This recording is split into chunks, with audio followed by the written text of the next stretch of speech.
കുറേ നാളത്തെ പ്ലാനിങ്ങും അതുപോലെ കുറേ സ്വപ്നങ്ങൾ ഉറങ്ങിയും ഉറങ്ങാതെയൊക്കെ കണ്ട് അതൊക്കെ കൂട്ടിച്ചേർത്ത് വരുന്നൊരു ദിവസമാണ് നമ്മുടെ കല്യാണ ദിവസം അല്ലേ? ആ ദിവസമായിരിക്കും നമ്മൾ ഏറ്റവും കൂടുതൽ സുന്ദരിയാവണമെന്ന് ആഗ്രഹിക്കുന്നത്. അതുപോലെ വളരെ കുറച്ച് ആഗ്രഹങ്ങളും എന്നാൽ വളരെയധികം സുന്ദരിയാവണമെന്ന് ആഗ്രഹിച്ച് വന്നൊരു കസ്റ്റമറാണ് എനിക്ക് ഇന്നത്തെ വർക്ക്. ഏത് വർക്ക് തുടങ്ങിയാലും കുറച്ച് നേരം എനിക്ക് ടെൻഷൻ ഉണ്ടാവാറുണ്ട്. അത് ഇന്നും ഉണ്ടായിരുന്നു, വളരെ കുറച്ച് നേരം മാത്രം. മേക്കപ്പിൻ്റെ ഓരോ ഘട്ടം കഴിയുമ്പോഴും ഞാൻ കറക്റ്റായിട്ട് അവളോട് അഭിപ്രായം ചോദിച്ചിരുന്നു. കണ്ണെഴുതുന്നതിനും പൊട്ട് വയ്ക്കുന്നതിനൊക്കെ അവൾക്ക് കറക്റ്റ് തീരുമാനങ്ങളുണ്ടായിരുന്നു. അതുകൊണ്ട് എനിക്ക് വർക്ക് ഒന്നുകൂടെ എളുപ്പമായി തീർന്നു. ഒരു ബിഗ് സീറോയിൽ നിന്നാണ് ഞാൻ തുടങ്ങിയത്. ഈ വർക്ക് തുടങ്ങുമ്പോൾ ഇത് എത്രത്തോണ്ട് വിജയിക്കുന്നു, ഇത് കണ്ടിന്യൂ ചെയ്യാൻ പറ്റുന്ന പോലും എനിക്ക് ഉറപ്പുണ്ടായിരുന്നില്ല. പക്ഷെ എനിക്കൊരു ധൈര്യം ഉണ്ടായിരുന്നു.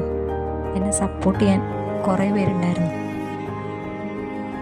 എവിടെയെങ്കിലും തളർന്നിരുന്ന് പോകുമ്പോൾ നമുക്ക് ഒരു ബാക്ക് സപ്പോർട്ട്, ഒരു പോസിറ്റീവ് എനർജി കിട്ടുന്നൊരു അനുഭവം എനിക്ക് പലപ്പോഴും തോന്നിയിട്ടുണ്ട്.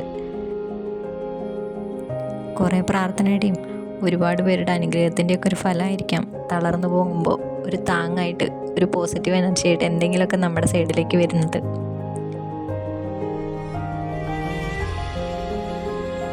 ഈ ഒരു ഫീൽഡ് തിരഞ്ഞെടുക്കുമ്പോൾ എനിക്ക് ഒരുപാട് നെഗറ്റീവ്സ് കമൻറ്റുകൾ ഉണ്ടാവും എന്നെനിക്ക് തോന്നിയിരുന്നു.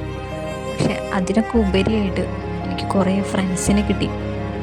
കൂടെ നിൽക്കുന്ന അല്ലെങ്കിൽ നമുക്ക് സപ്പോർട്ടായിട്ടുള്ള കുറേ ഫ്രണ്ട്സും അതുപോലെ നമ്മുടെ ഒരുപാട് റിലേറ്റീവ്സും ഇപ്പോഴും ഞാൻ പാർലർ തുടങ്ങിയ അന്ന് കാലം തൊട്ടുള്ള ഒരുപാട് ഫ്രണ്ട്സ് എനിക്കിപ്പോഴും ഉണ്ട്.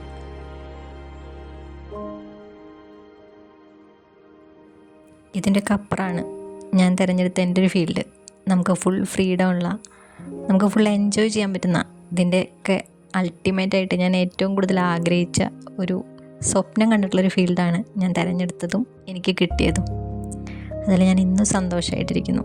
അതുകൊണ്ട് തന്നെ എൻ്റെ അടുത്ത് വരുന്ന കസ്റ്റമേഴ്സിനെയും ഞാൻ മാക്സിമം ഹാപ്പി ആക്കാൻ ശ്രമിക്കുന്നുണ്ട്.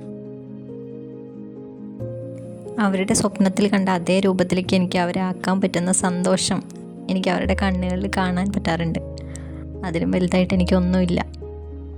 അതിന് ഞാൻ ഇന്നും ദൈവത്തിനോട് നന്ദി പറയുന്നുണ്ട്.